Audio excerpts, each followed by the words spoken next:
Hello everyone, स्वागत है आपका अपने YouTube channel AC study classes में। हिंदी की स्पेशल क्लास में आज का हमारा टॉपिक है आदिकाल। आदिकाल के कुछ महत्वपूर्ण प्रश्न हैं। तो वीडियो शुरू करने से पहले आप अगर हमारे चैनल पर नए हैं तो चैनल को सब्सक्राइब कीजिए और वीडियो को लाइक कीजिए। शुरू करते हैं। हमारा पहला क्वेश्चन है, आचार्य रामचंद्र शुक्ल आदिकाल का समय क्या मानते थे? गाइस, थोड़ी आवाज़ गला बैठा हुआ है, इसलिए आवाज़ थोड़ी सही नहीं आ रही है, लेकिन फिर भी वीडियो बना रही हूँ। तो आचार्य रामचंद्र शुक्ल आदिकाल का समय क्या मानते हैं? तो इनका सही आंसर क्या होगा? रामचंद्र शुक्ल के अनुसार आदिकाल का समय क्या है? 1050 से 1375, 1050 से 1380, या फिर 1050 से 1385, या 1050 से 1390। तो इसका सही आंसर ए ऑप्शन होगा। इनके अनुसार आदिकाल का समय 1050 से 1375 ईस्वी है। अगला क्वेश्चन है, भाषा काव्य संग्रह के लेखक कौन है?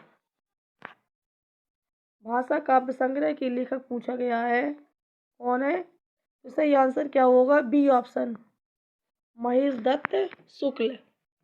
भाषा काव्य संग्रह के लेखक कौन है? महेश दत्त शुक्ल। अगला क्वेश्चन है, ग्रेसन ने आदिकाल को क्या कहा? जॉर्ज ग्रेसन ने आदिकाल को क्या कहा था?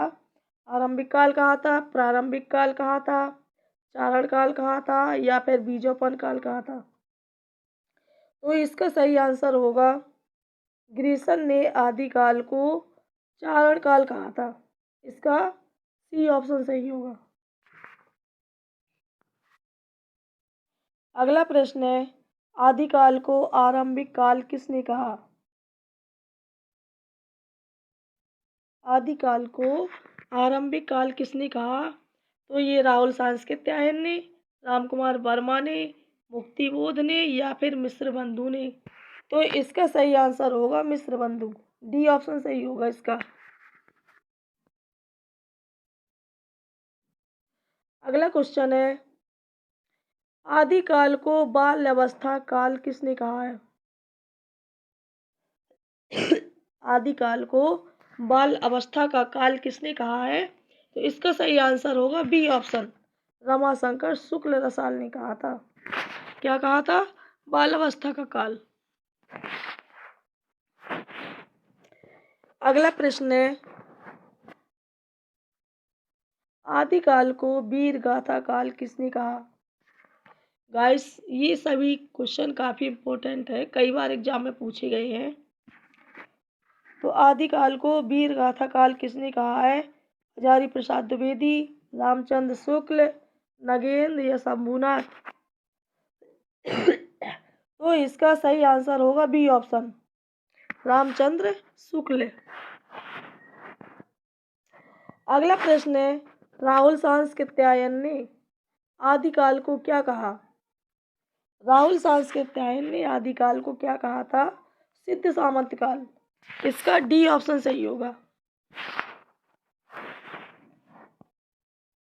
अगला प्रश्न है, रामकुमार वर्मा ने आदिकाल को क्या कहा? चारण काल, संधि काल, या फिर उपर्युक्त दोनों, या कोई नहीं? तो इसका सही आंसर होगा सी ऑप्शन, रामकुमार वर्मा ने आदिकाल को चारण काल और संधि काल, मतलब ये दोनों कहा था।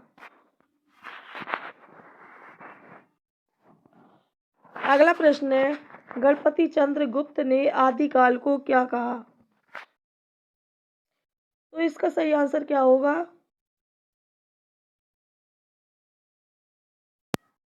इसका सही आंसर होगा सी ऑप्शन,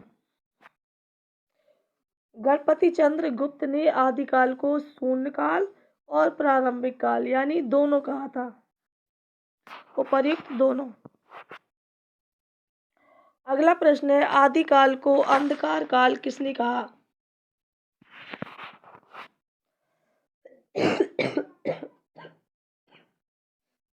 अंधकार काल किसने कहा? कमल कुलश्रेष्ठ ने, वासुदेव सिंह ने, राम प्रसाद सिंह ने या बच्चन सिंह ने? तो इसका सही आंसर क्या होगा? कमल कुलश्रेष्ठ। ये ऑप्शन सही होगा इसका। आदिकाल को अंधकार काल किसने कहा था? कमल कुलश्रेष्ठ ने। अगला प्रश्न है, आदिकाल को आविर्भाव काल किसने कहा? आदिकाल को आविर्भाव काल किसने कहा? तो इसका सही आंसर क्या होगा? डॉक्टर राकेश, शैलेश जैदी, उपयुक्त दोनों या कोई नहीं? तो इसका सही आंसर होगा सी ऑप्शन, यानी उपयुक्त दोनों, यानी डॉक्टर राकेश और शैलेश जैदी। अगला प्रश्न है, आदिकाल को उद्भव काल किसने कहा?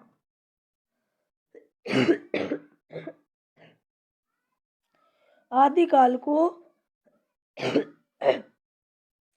उद्भव काल किसने कहा है? तो इसका सही आंसर क्या होगा? गाइस, ये आपके लिए प्रश्न छोड़ा है हमने, इसको हम लास्ट में भी बताएंगे। तो कि आदिकाल को उद्भव काल किसने कहा है? अगला प्रश्न है, आदिकाल को आधार काल किसने कहा? आदिकाल को आधार काल कहा था किसने? मोहन अवस्थी ने। ये ऑप्शन सही होगा। अगला प्रश्न है, आदिकाल को जय काव्य काल किसने कहा?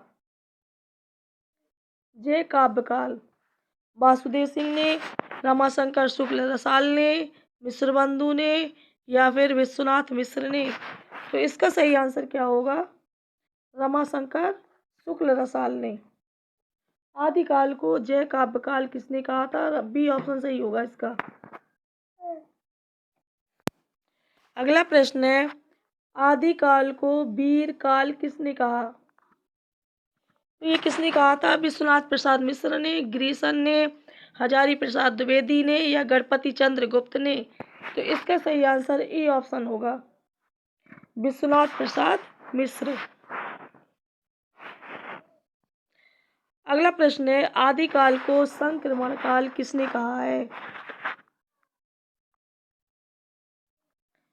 तो इसका सही आंसर होगा बी ऑप्शन, रामविलास शर्मा।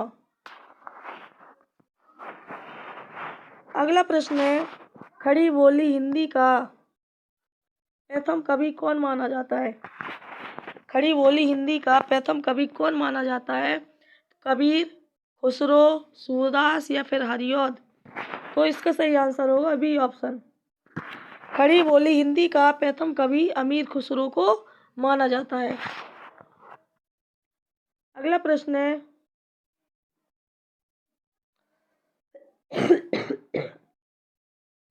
अमीर खुसरो की पहेलियों और मुकरियों में खड़ी बोली हिंदी का प्रयोग हुआ है। अगला प्रश्न है, भरत मुनि ने अपभ्रंश को क्या नाम दिया?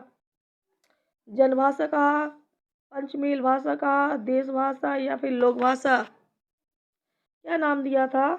इसका सही आंसर होगा सी ऑप्शन, भरत मुनि ने अपभ्रंश को देश भाषा कहा था।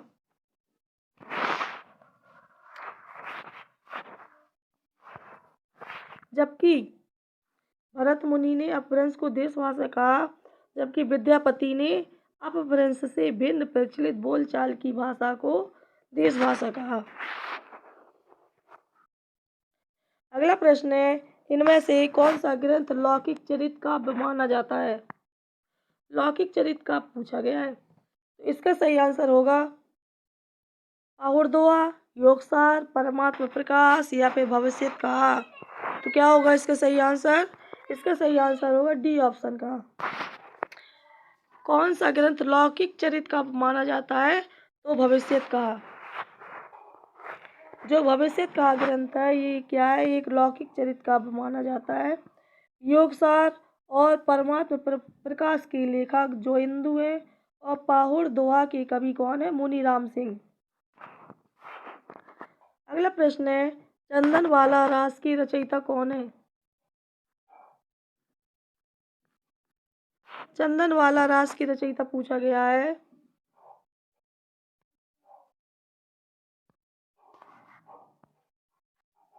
चंदनवाला रास की रचयिता कौन है? तो आसगू। सही आंसर क्या होगा? ए ऑप्शन, आसगू। अगला प्रश्न है, इसी का मेन पॉइंट देख लेते हैं। जिन धर्म सूरी की रचना स्थूलभद्र रास है। विजय सेन सूरी की रचना रेवंतगिरी रास है। जिनदत्त सूरी की रचना जो उपदेश रसायन रास, चरचरी, कालस्वरूप और कूलाक है।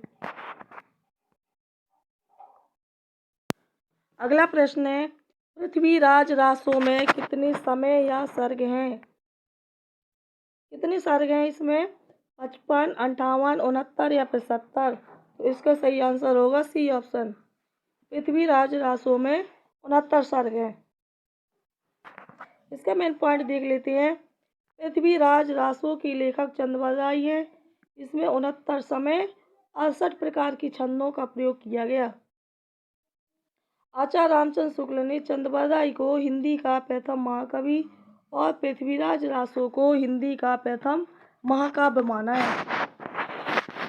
अगला प्रश्न है, राहुल सांकृत्यायन ने हिंदी का पहला कवि किसे माना?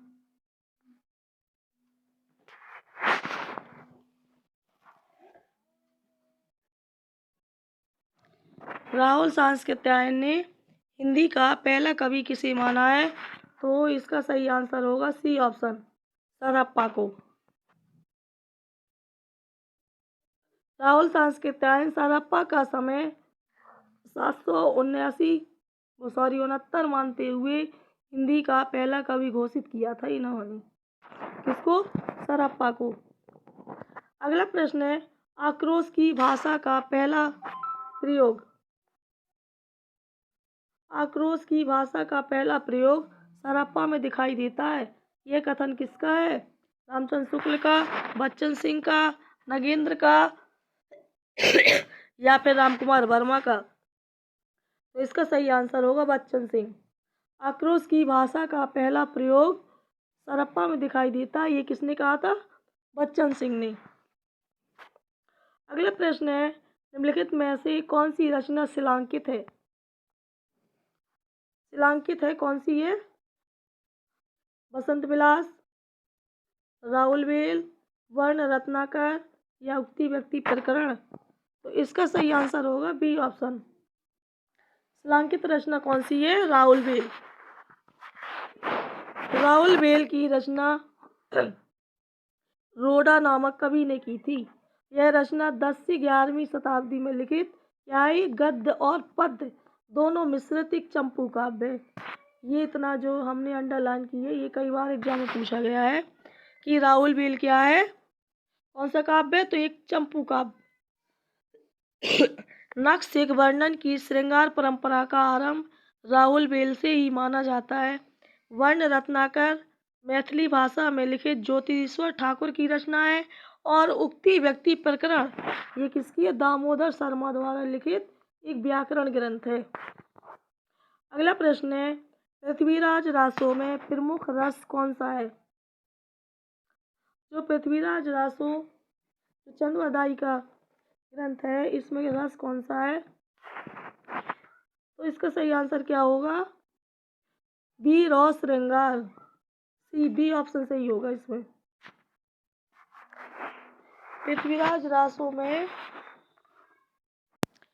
पृथ्वीराज रासों में प्रमुख रस वीर और श्रृंगार है। पृथ्वीराज रासों को चंद-बरदाई के पुत्र जल्लड़ ने पूर्ण किया है। पृथ्वीराज रासों सुख सुखी संवाद के रूप में रचित है। कई बार एग्जाम में पूछा जाता है कि किस रूप में रचित है? तो सुख सुखी संवाद के रूप में। अगला प्रश्न है, रामकुमार वर्मा हिंदी का प्रथम कवि किसे मानते हैं? सरहप्पा को, पुष्पदंत को, स्वयंभू को या चंद-बरदाई को? तो रामकुमार वर्मा हिंदी का प्रथम कवि स्वयंभू को मानते हैं। और शिव सिंह सेंगर ने पुष्पदंत को हिंदी का प्रथम कवि मानते हैं। अगला प्रश्न है, सिद्धों की वाणियों को हिंदी काव्यधारा के नाम से किसने संग्रहित किया? सिद्धों की वाणियों को हिंदी काव्यधारा के नाम से किसने संग्रहित किया?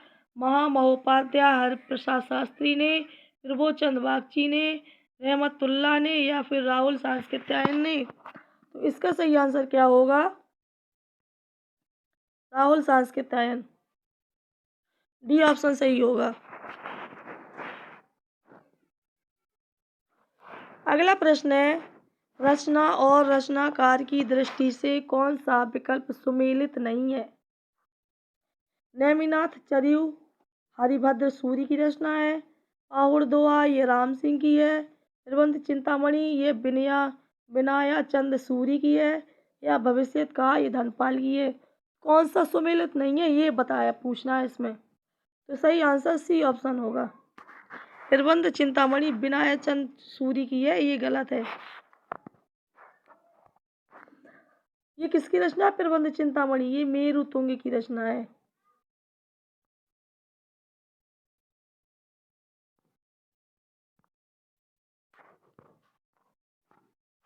अगला प्रश्न है, आदिकाल के किस कवि ने खड़ी बोली में रचना की? अमीर खुसरो, विद्यापति, नरपति नाल, या फिर चंद्रवदाई? तो आदिकाल के किस कवि ने खड़ी बोली में रचना की? तो किसने की थी? अमीर खुसरो ने। अमीर खुसरो की अन्य रचनाएं थी खालिक बारी, पहेलियां मुकरियां, दो सूखने गजल। अमीर खुसरो का वास्तविक नाम अबुल हसन था।